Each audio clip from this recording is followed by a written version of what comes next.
I'm always interested in the beginnings of language, in the origins of words.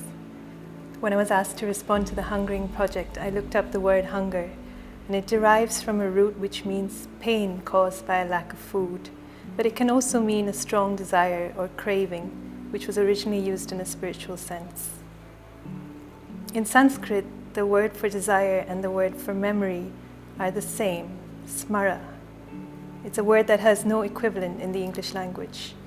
So I wanted to explore these two strands of memory and desire in this poem. It's called Formerly Exotic Fruit.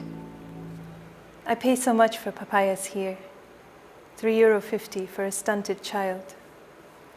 Slit their stomachs deft, with a surgeon's stroke. Seeds a caviar clutch, slick like newborn spawn. Glistening salmon shoal, swimming hard upriver. Migrating for miles, just make sure they survive. Ripe and ready, brags the sticker. Yet these fruit are never either.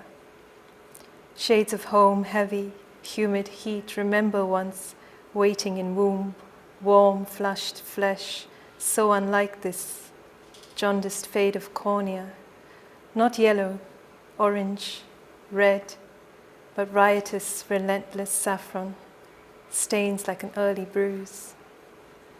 Handpicked, grown in the tropics, firm, with a slight yield to the touch.